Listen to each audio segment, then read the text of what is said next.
Let's not kid ourselves with chivalry and castles. Tonight, we're diving into the filth. Carts piled with the dead, punishments that doubled as public entertainment, and meals so tasteless they could make you weep. This is the reality of the Middle Ages, a world where every hour was a battle to stay alive, and every myth you've been sold by storybooks is nothing but smoke and mirrors. Think you could survive? Honestly, most of us wouldn't make it past breakfast. Before we descend into this pit of human misery, hit that subscribe button and let me know in the comments where you're watching from. And if it's some ungodly hour, you're already halfway to medieval living. Pour yourself something strong, dim the lights, and brace for impact. You've just woken up in the year 1325. Congratulations, you're still breathing, which already makes you a statistical outlier. But don't get too comfortable, because your bed is little more than a pile of damp straw crawling with fleas. The smell? A pungent cocktail of rot and manure, since the straw doubled as livestock bedding only a few months ago. No pillows, no soft blankets, just a wool sheet stiff with old sweat, grime, and God knows what else. Comfort isn't even a concept. You're swaddled in decay. And then comes the soundtrack of your life, the tolling of the church bell. Forget birdsong or morning sunlight. It's the clanging of iron that rips you from what little sleep you had. Your shack has no glass to keep out the elements, only holes in warped planks, letting in the cold, the wind, and anything else that scuttles past. You don't live alone. No one does. Parents, siblings, livestock, and a dozen unwelcome critters all share your stale air. The smell lingers like a curse. Sour ale, damp wool, and a lingering stench that hovers somewhere between mold and death. Your body is already betraying you. At 22, you're practically elderly.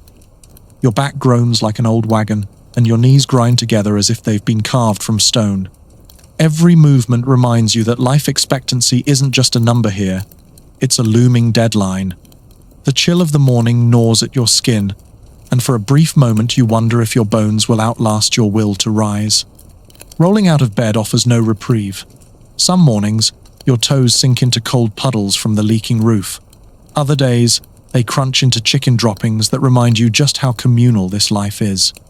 Privacy is an alien concept. Your siblings are a breath away, your parents are practically on top of you, and there's always that one distant cousin who arrived one winter and never left. Forget curtains. Forget solitude. Your world is one endless, suffocating group sleepover. And here's the cruel joke. This morning misery is just the opening act. The lice, the rats, the constant invasion of personal space, they're only setting the stage. Because what waits beyond your doorway makes this crowded, stinking room feel almost merciful. The day hasn't even begun, and already the Middle Ages are sharpening their teeth.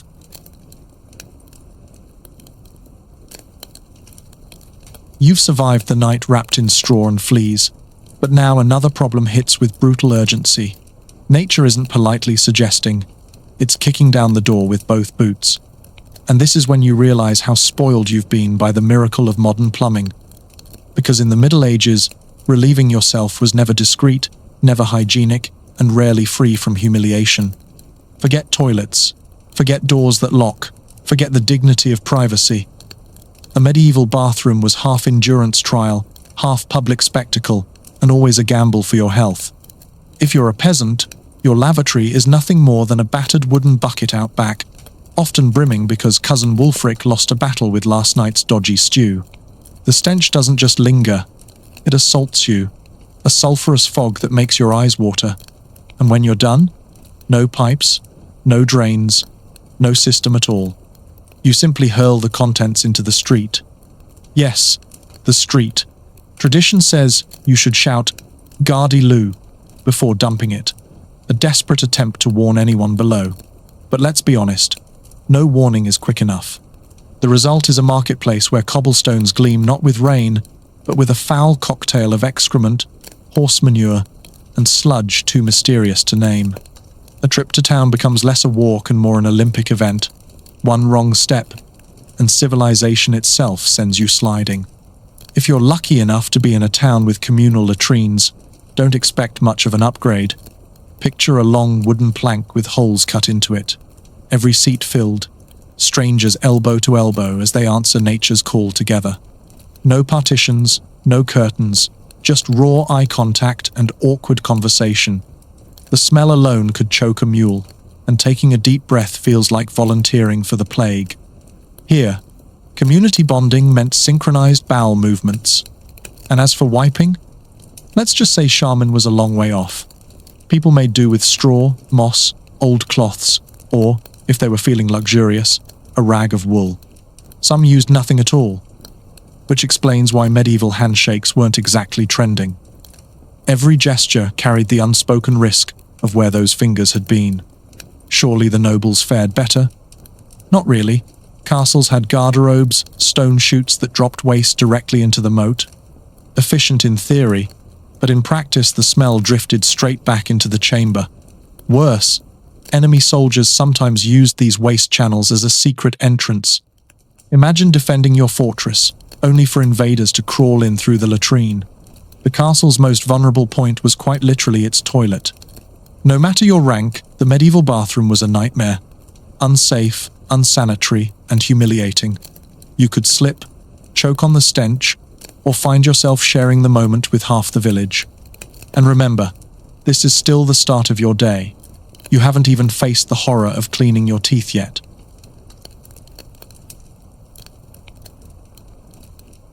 You've dragged yourself from the flea pit of a bed, endured the horror show of medieval plumbing, and now you expect some reward.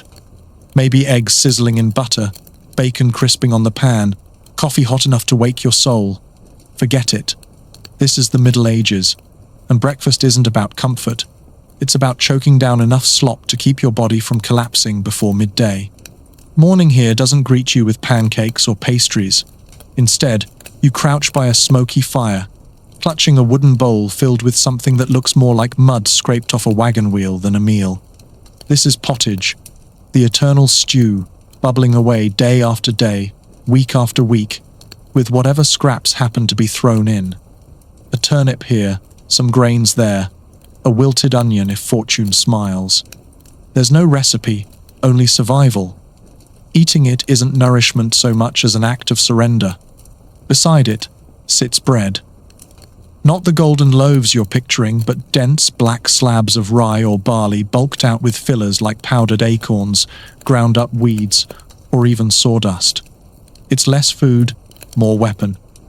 Slicing it is a battle, chewing it a test of jaw strength. Teeth crack, knives snap, and still the bread endures. In this fight, bread always wins. And then there's your drink. No juice, no coffee, not even clean water. Your morning refreshment is ale, thin, weak, watered down, but at least less deadly than the local well, which is practically an open sewer. Every man, woman, and child drinks it, because dysentery doesn't care how old you are. At sunrise, toddlers and laborers alike are sipping from the same grim solution: beer, or death. As for delicacies like meat, cheese, or fruit, they're rare luxuries, reserved for holy days or moments when the lord of the manor decides not to hoard everything for himself. Most peasants taste meat only a few times a year.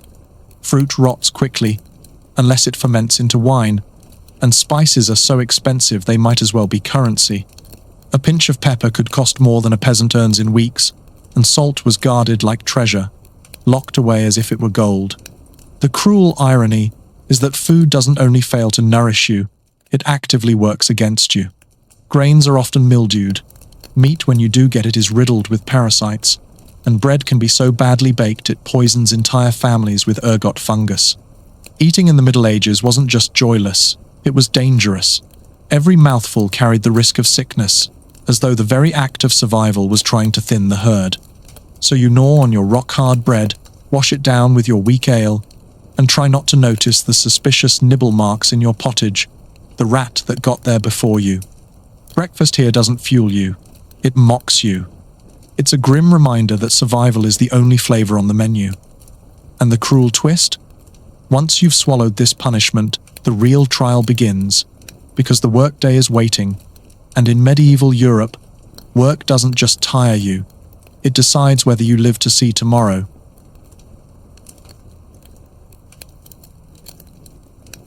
You've swallowed your breakfast of despair, licked the crumbs of hopeless bread from your lips, and now it's time for the next ordeal, getting dressed.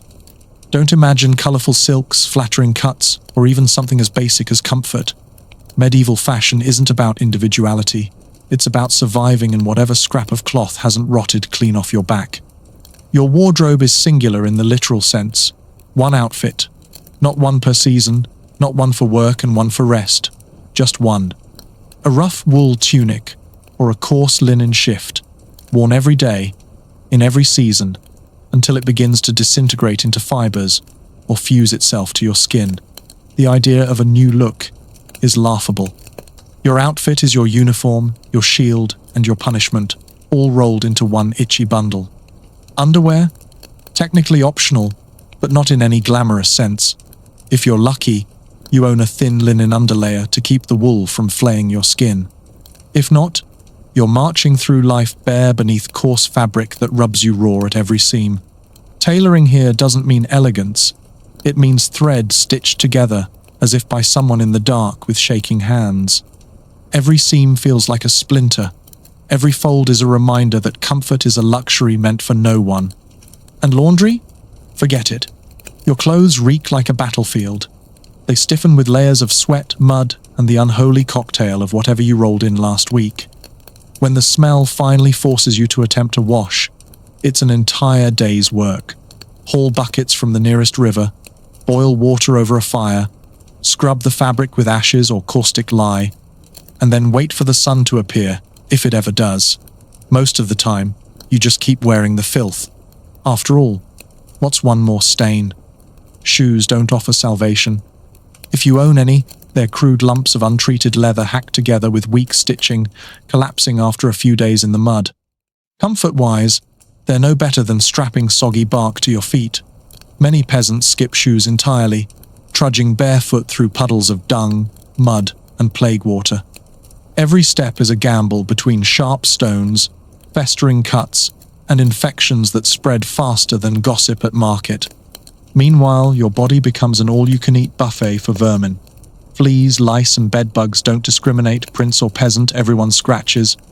Conversations with neighbors happen mid-scratch, and no one bats an eye. Because itching isn't a symptom here, it's a way of life. Your scalp becomes a battlefield, your skin erupts in rashes, and every night you bleed from clawing yourself raw. Catch an infection? Too bad. There's no ointment, no soothing cream, no doctor with a miracle cure. You carry the burning rash like a second skin, your constant companion for months, sometimes years. It becomes part of you, an invisible shackle, reminding you that even your own body works against you in this world.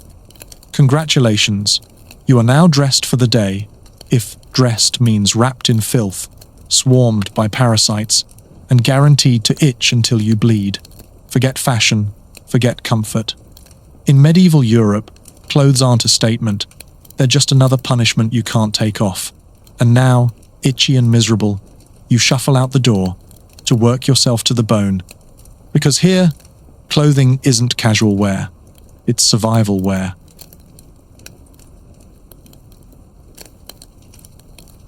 Scratchy wool itches at your neck, lice nibble at your scalp, and now, supposedly, it's time to greet the day with a grin. But you don't, because in the Middle Ages, flashing your teeth wasn't charming, it was horrifying. Not for what you were feeling, but for what your teeth had become. No toothbrushes, no toothpaste, no floss, just the occasional twig chewed into a makeshift brush, or a swish of wine that did more for your buzz than your breath. Most people's teeth were simply left to rot where they stood, and rot they did, brutally. By your 20s, your smile looks like the ruins of a battlefield. Cavities bore into your molars like tunneling soldiers, gums swell and drip blood. And those blackened stains? Not coffee, not tobacco, just raw, unstoppable decay. Every crust of coarse bread acts like sandpaper, grinding enamel to dust, until chewing feels less like eating and more like slow torture. And then there's sugar, a rare luxury, dragged across continents and prized like gold. It was the medieval fast track to oral ruin. Nobles devoured candied fruits and pastries to flaunt their wealth.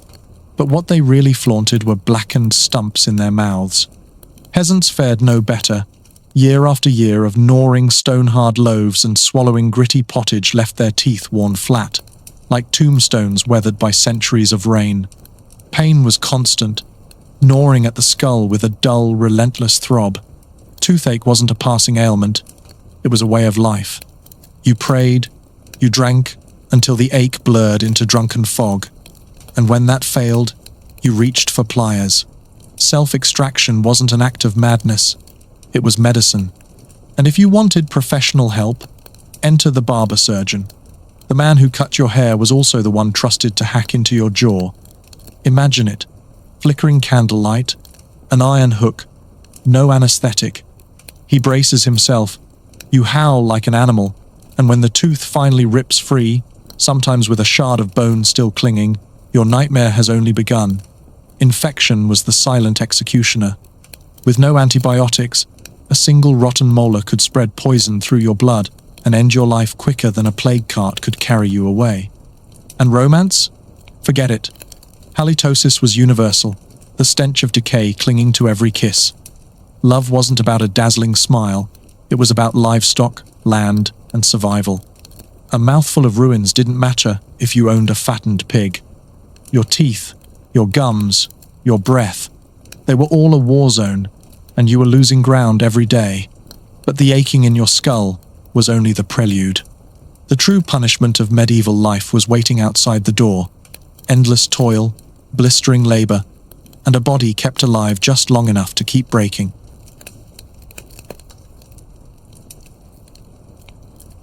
This is the part of the day everyone dreads, work. And not the sort where you've got an office chair, a coffee machine, or even the faintest chance of a raise. No, here the career ladder is one rung tall. Stay alive long enough to keep breaking yourself in half for someone who'll never even learn your name. 9 out of 10 people? You're peasants. Congratulations. You're the unpaid intern of the Middle Ages. The soil you bleed into doesn't belong to you.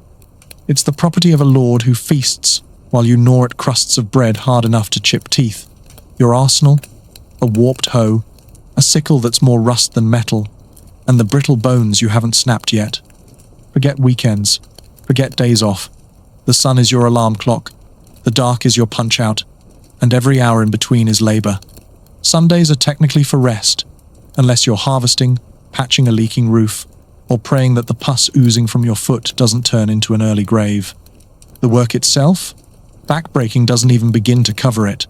If you've got an ox, you might get some relief, but most plow the soil with raw muscle and desperation. Trenches dug by hand, seeds sown until your fingers split, weeds yanked until your spine bows into a permanent question mark. Tired? Doesn't matter. In pain? Join the club. No one's asking about your feelings because feelings don't feed mouths. And if you're a woman? Congratulations, you've just been handed the worst second shift in history. The fields don't let you go. They just spit you into another list of endless chores. Babies on the hip, pots to scrub, wool to spin, pigs to feed, all while your husband's lice hold nightly conquests across the bed. This isn't multitasking. It's slow-motion suffocation disguised as duty. Children don't get a pass either. By the time they can walk, they're dragging buckets of water, flapping their arms to chase birds, or hauling tools half their size. Toys? None. School? A fairy tale. Their first real lesson is how not to starve, and their biggest dream is surviving the winter flu without becoming another shallow mound of earth. Even if you're lucky enough to dodge farming, don't celebrate. You've just traded misery for a different flavor. Blacksmiths breathe smoke until their lungs feel like ash. Tanners soak hides in chemical sludge that burns their eyes raw. Coopers reek of rotting guts and damp wood. Your pay packet? Just enough to limp back to work tomorrow? Your perks? New scars you didn't have yesterday. Break something? Tough luck. Fever?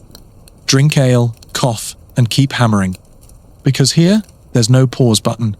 Stop working, and hunger has you by the throat within days. And the worst part? In a world where everyone is disposable, someone else will take your place before your corpse even cools. So you grip that tool until the handle feels like it's carved into your skin.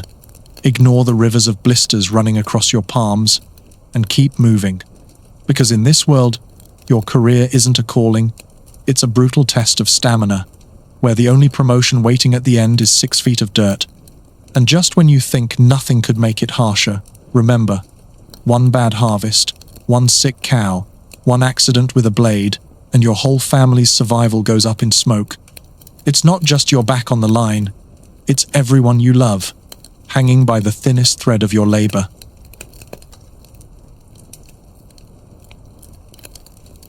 Your spine already feels splintered from bending in the fields, but the sky has its own brand of cruelty waiting. In the Middle Ages, the weather isn't just background scenery, it's a daily executioner. Take winter. Forget cozy fireplaces, padded walls, or even the concept of shutting out a draft. Your house is a shoddy wooden shell with cracks wide enough to toss a chicken through. Windows? Not glass, just sagging cloth flaps that flap mockingly in the wind. You dream of roaring flames, but what you get are embers that wheeze out before dawn, because wood is so rare it might as well be currency. And if you dare sneak logs from the Lord's forest, that's not petty theft. That's the kind of crime they hang you for. Imagine freezing solid because you picked up a branch that wasn't yours. So you cocoon yourself in a damp, stinking wool tunic you've been wearing since autumn, curl by the hearth, and wake with your nose rigid as ice. Fingers clench like snapped twigs, toes scream with stabbing pain, and every exhale floats in front of you like the room itself is laughing at your misery. Frostbite isn't a medical diagnosis here, it's just bad luck chewing you down until your body gives up. Then comes summer. You think relief has arrived, but your hut mutates into an oven, heat baking inside the walls until you feel like bread left too long in the kiln. No fans, no breezes, no deodorant to mask the stench of sweat and rot. You stew in wool because stripping risks scandal, scorched skin, or a feast for biting insects. Either your modesty or your flesh pays the price. The insects, of course, never miss their chance. Flies swarm your unwashed body, dive-bombing the stew pot that's been fermenting on the hearth since last week. Mosquitoes screech in your ears while you try to sleep. Neighbors shout across thin walls. Babies shriek without pause. Rest is a fairy tale. Nights are an orchestra of noise and stench. And then there's the fieldwork. The sun doesn't just shine, it hunts you. No sunblock, no wide-brimmed hat unless you twist straw into a laughable excuse for one. You dig and haul until your head reels, and when you drop from exhaustion, no one calls it heat stroke. They mutter you've gone soft and yank you back upright. The truth is, every season is its own form of torture. In winter, your body stiffens until joints lock like rusted hinges. In summer, your skin rubs raw and your insides boil. Meals still taste like watery despair, clothes still itch like sandpaper, and the next punishing chore is always waiting. And nature doesn't just punish, it mocks. Storms flatten the crops you broke your back planting. Hailstones rip apart roofs you barely managed to patch. Droughts leave you staring at fields of cracked dirt. Every year, the sky reminds you who's in charge, and it's never you. This is medieval air conditioning, merciless, unrelenting, and built to prove that no matter how hard you fight, the weather always wins.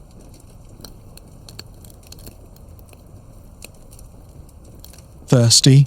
Fancy a cool drink to wash down the misery of medieval life? Think again. Water here isn't refreshing. It's a silent assassin, clear as crystal but laced with death. That picturesque brook trickling past your village looks like something from a postcard until you trace it upstream. That's where you'll find chamber pots being dumped, dead animals bobbing like grotesque pool toys, or tannery waste turning the flow into a chemical soup. Every swallow of that pure water carries parasites and invisible invaders waiting to turn your insides into a war zone. One sip could be the prologue to your funeral. So people of every age, from babies barely weaned to grandparents on their last legs, turned to beer. Not the kind you toast with at a bar, but small beer, weak in alcohol, yet strong in safety. Brewing meant boiling, which killed off most of the microscopic assassins lurking in plain sight. You didn't drink ale for fun, you drank it because the alternative was dysentery before lunch. Wine was safer too. But that was the privilege of the wealthy. who could afford to stumble through their mornings with a rosy glow. As for bathing? In theory, yes. In practice, not really. The common belief was that washing opened up the skin like a set of doors, letting sickness march right in. Dirt, they argued, was your armor, an earthy shield against the plague. The result? People wore layers of grime with pride, convinced it was healthier than rinsing it away.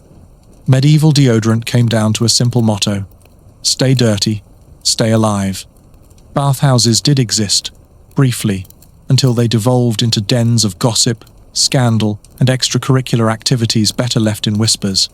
The church, unsurprisingly, slammed the shutters on most of them. At home, bathing was a heroic ordeal, dragging water by the bucket, heating it over fire, pouring it into a tub that leaked like a sieve, then praying you were first in line before the water turned into human soup. Rainwater wasn't much safer. It collected in open barrels where pigeons relieved themselves, insects bred armies, and slime thickened into a green stew.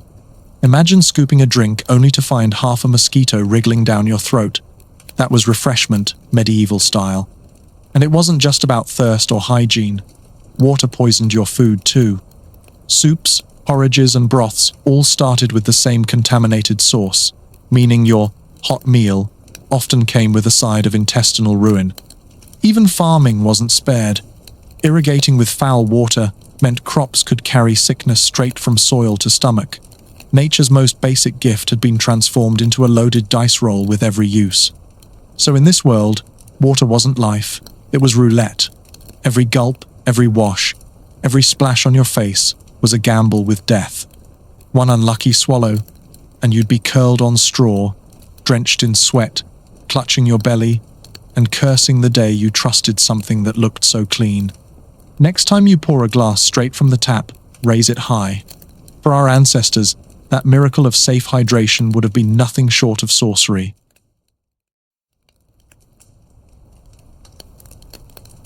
You've either swallowed the wrong mouthful of medieval swamp water or snapped your ankle on a stone shaped like divine spite. Either way, you're sick. You need help. You need a doctor. But in the Middle Ages, doctors aren't healers. They're educated gamblers in fine robes, armed with half-baked theory and blades sharp enough to worsen your odds. The diagnosis always begins with the sacred law of humours.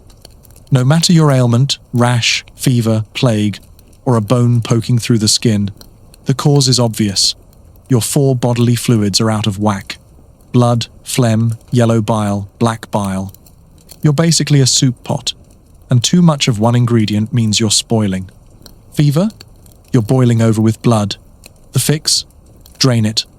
Welcome to bloodletting, where the barber who trims your fringe also opens your veins with a blade that's more rust than edge, or slaps leeches on you until they're swollen like overripe grapes.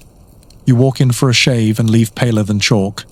2-for-1 service, medieval style. Feeling sad, restless, or anxious? Clearly too much black bile. The cure? Purges, laxatives, or herbs that double as poison, while the local priest insists more prayer will help. Depression wasn't treated. It was fast-tracked to your neighbours picking coffin wood. Break a limb? Split your skin? That's where things get truly medieval. Forget anesthesia. Your only option is screaming until your body shuts down.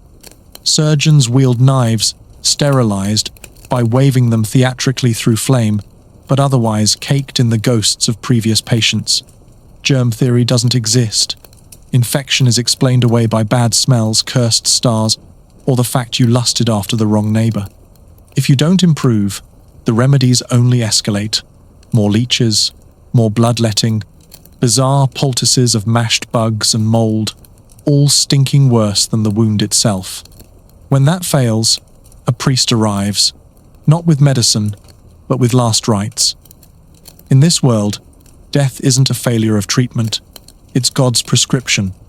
And if by some miracle you do recover, the doctor struts, the barber boasts, the priest praises divine mercy, and everyone agrees the leeches deserve a round of applause.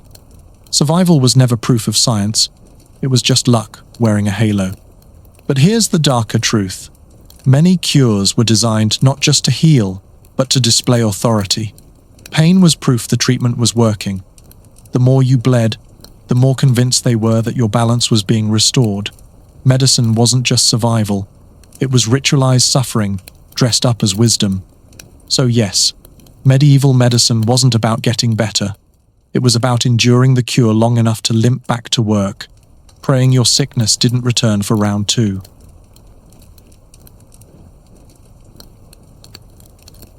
After a day of sweat, sores, and sharing your body with fleas, you stagger back to your hovel, clinging to one desperate thought: dinner. A warm meal, a flicker of comfort before collapsing into your parasite-ridden bed. But don't fool yourself. In the Middle Ages, dinner isn't a prize, it's another ambush. First problem: storage. Refrigeration doesn't exist. No iceboxes, no freezers, no clever preservatives beyond salt, smoke, or sheer denial. Meat, if fortune smiles on you, has been swinging from a hook for days, buzzing with flies who think it's their personal banquet. Maybe it's salted so heavily it burns your tongue, or worse, soaking in brine that tastes more like embalming fluid than food. And if the rats didn't eat half, they almost certainly taste-tested it with their tongues. Bread, the supposed foundation of survival, is no safer. In lean years, loaves are padded with bark, husks, even dirt to make them look substantial. Rye bread carries its own demon, ergot fungus. Bite into enough of that, and you're convulsing, hallucinating, or simply keeling over. It's like your daily bread comes spiked with LSD and lockjaw. Vegetables? Only when the season permits, and the one constant guest at your table is the humble turnip. Boiled turnips, mashed turnips, turnips bobbing in your eternal pot of pottage. That stew of leftovers reheated so often, it's practically an heirloom passed down generations. Variety isn't a concept here. There are turnips, and there is disappointment. Fruit appears like a fleeting miracle. Apples and berries may brighten autumn, but they rot quicker than you can eat them. Sugar is rarer than rubies, clutched by the wealthy, sprinkled on cakes as a status symbol, and as a guarantee of rotting teeth. Dairy is another minefield. Milk curdles in hours, butter goes rancid within days, and cheese turns into a breeding ground for things you'd rather not name. You eat it anyway, because the alternative is sucking on leather straps and pretending it's jerky. As for flavor, forget the exotic luxuries. Pepper and cinnamon are more precious than gold, traded like treasure under lock and key. For you, seasoning means onions, maybe a pinch of salt if you're lucky, and the permanent aftertaste of despair. Most meals taste like damp burlap boiled in hopelessness. And food isn't just a threat to your stomach, it's a risk to your neck. Hunting without permission is theft against your lord. Snaring rabbits, catching fish, chasing deer, any of these could leave you flogged, chained, or swinging from a tree. Dinner isn't just about survival. It's about staying alive long enough to chew. And if famine strikes, the nightmare deepens. Grain runs out, livestock starve, and families resort to eating grass, cats, or even the seed they were meant to plant for next year. Hunger in the Middle Ages isn't a dull ache. It's a gnawing, endless shadow that drives people to the edge of madness. So here you sit, hunched by the dim firelight, chewing grey stew and stale bread. Every bite a wager between hunger and poison. But you eat anyway, because here, food doesn't nourish you. It challenges you to survive another day.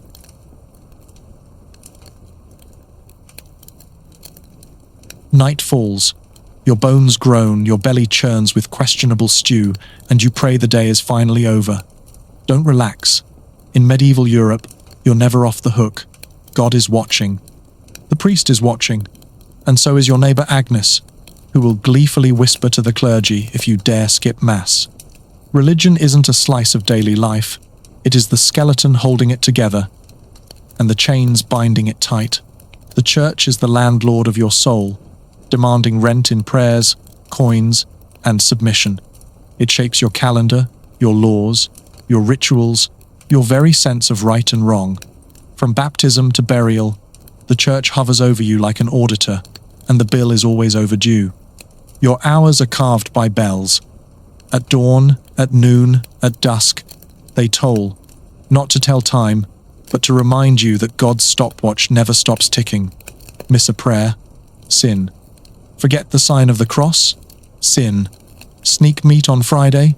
Sin. Wake from a lustful dream sweating with guilt? Double sin. And the consequence isn't light. Hell is described in such grotesque detail that you can feel the fire on your skin. Lakes of molten pitch, cauldrons of boiling flesh, demons giggling as they jab tridents into sinners. Sleep becomes just another sermon in your head. Reading scripture yourself? Impossible. The Bible is locked in Latin, a language only priests, monks, and spoiled aristocrats understand.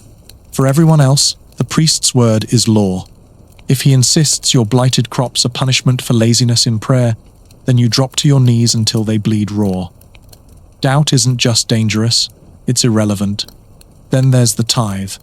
1/10 of everything you own belongs to the church. Grain, chickens, coins, even your last sickly lamb. If you can't pay, you're both damned spiritually and strangled financially. Faith is compulsory, and it comes with a bill. Holy days should mean rest, but don't picture feasting or merriment. They're for fasting, confessions, and hours of chanting in a freezing church. Joy is suspicious, laughter is frowned upon, and pleasure itself is bait laid by the devil. To challenge this system is suicide. Question doctrine, and you're a heretic. Refuse obedience, and you're a witch. One slip of the tongue, one unlucky rumor, and you could find yourself flogged in the square, chained in a river, or tied to a stake while flames lick your ankles. The church doesn't just police belief, it enforces it with whips and fire, and the grip extends beyond your body into your thoughts. Every hunger pang, every wandering desire, every whisper of doubt becomes evidence that Satan is at your side. Guilt isn't an accident, it's the point. You live smothered by invisible sin, always scrambling to scrub your soul clean while being told you'll never quite manage it. So you kneel, you mutter, you bow your head, and cling desperately to the hope that this crawling, vermin-ridden existence will one day be rewarded in paradise. But whether you rise to heaven or rot in eternal torment depends less on divine mercy than on the priest's verdict. In the Middle Ages, heaven was a promise. The church's grip was the reality, and it never loosened.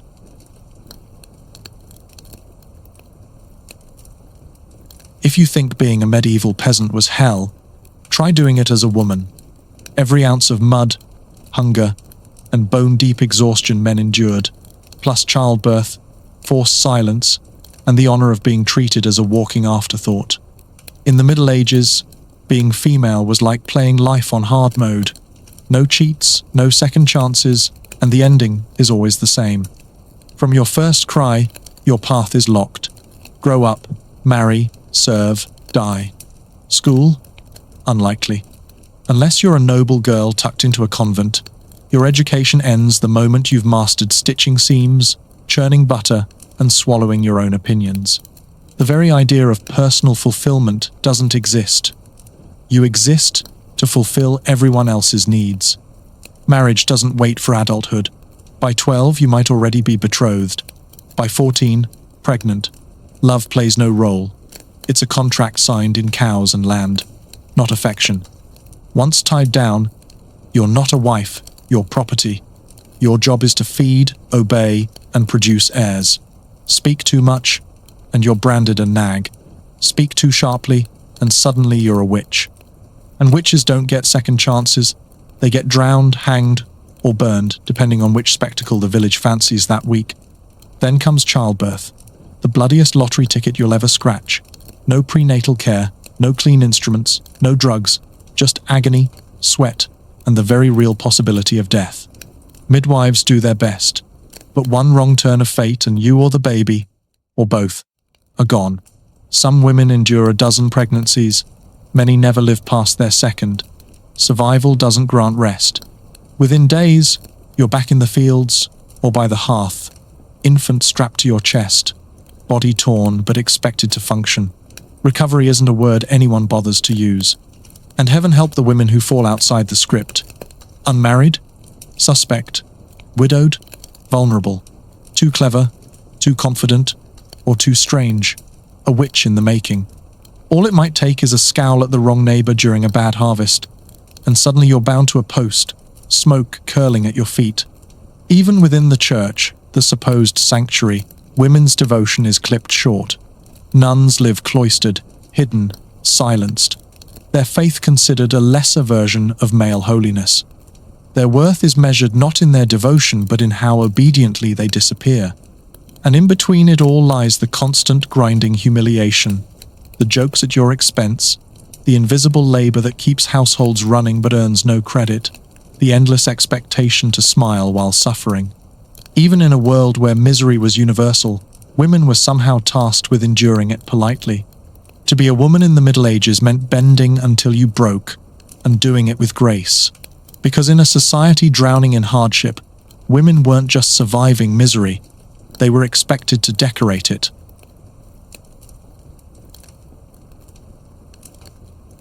You've slogged through sludge, famine, and a social order built to grind you down.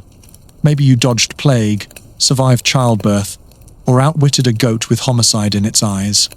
Just when you think the Middle Ages can't sink lower, violence arrives, noisy, messy, and perfectly ordinary. Forget tidy courts and tidy rules. Here, justice tilts with the Lord's temper. Blood spills in cottages, markets, fields, even beneath painted saints. Crime is constant, punishment is theatre, and fairness is whatever makes the crowd gasp. Steal a loaf? Kiss your hand goodbye? Caught lying? The smith will pin your tongue with iron like a beetle on a board. Can't keep quiet? Meet the scold's bridle, a cage for your head with a spiked bit jammed in your mouth so even your breath hurts. It isn't law, it's public humiliation in metal. Accused of heresy, theft, witchcraft? Prove your innocence by pain. You'll fish a stone from boiling water and wait 3 days while your blistered flesh decides your fate. Heels, clean, innocent. Suppurates, guilty. Or they'll throw you into a river. Sink and you are pure. Float and you're damned. Imagine a game show where every round is lethal and the host already hates you. Before the rope or the fire, there's the slow cruelty of everyday policing. The hue and cry turns neighbors into a mob, chasing you with sticks for the crime of being accused. Stocks and pillories lock you upright while the village pelts you with offal and insults until shame does what the whip can't. Claim sanctuary in a church, and you may be spared the gallows, only to be branded an outlaw and hunted like vermin once you step outside. And if the sentence is death, it's performed for an audience. Hangings, burnings, beheadings, families gather, vendors hawk pies, children cheer, and the condemned become the afternoon's main attraction. For a population starved of spectacle, the scaffold is prime time. Inside the house, brutality passes for discipline. Husbands are expected to strike wives and children. In the street, a word becomes a fist. A glance at a noble's horse becomes a boot in your ribs. War never really ends, just pauses. Feuds simmer between parishes, borders bleed, and holy banners promise redemption with a sword point. Violence here isn't a glitch. It's the operating system. You live knowing verdicts are arbitrary, death is casual, and a neighbor might split your skull over a pig. Walk soft, eyes down, and give a wide berth to anyone gripping a club.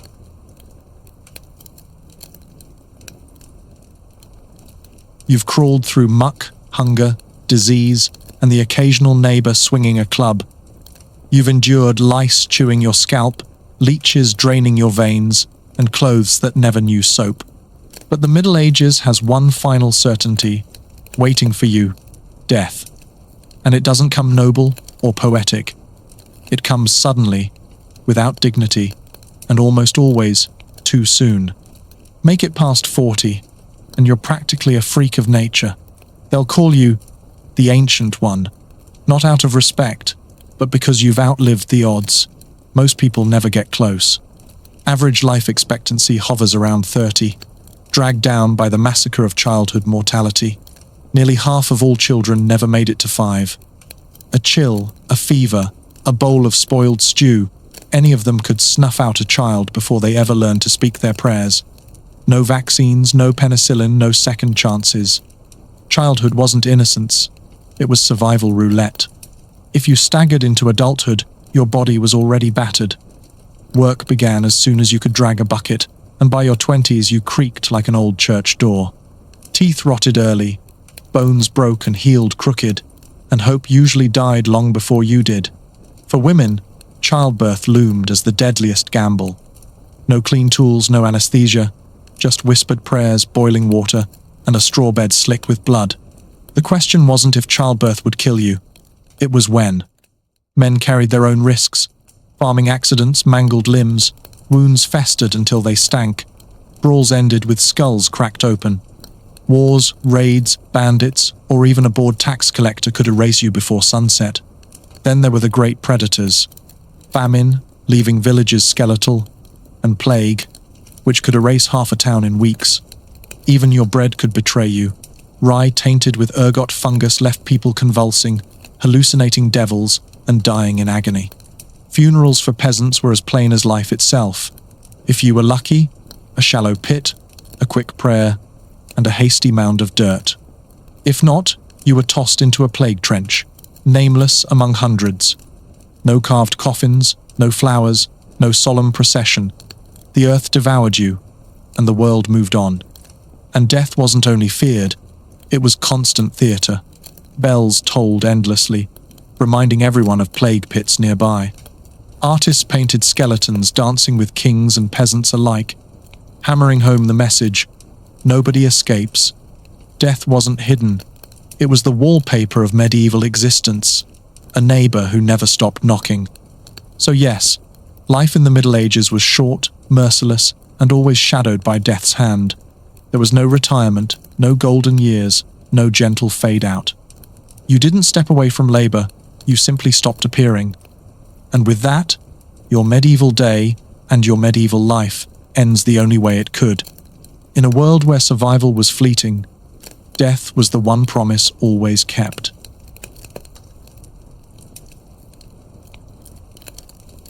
So, how's your medieval day gone? You've woken in a flea-ridden shack, squatted over a bucket, scraped your gums with false hope, swallowed stew that tasted like pond scum, bent your spine in the fields, scratched at lice wriggling in your wool, begged not to catch plague, and dodged execution for the high crime of poaching a squirrel.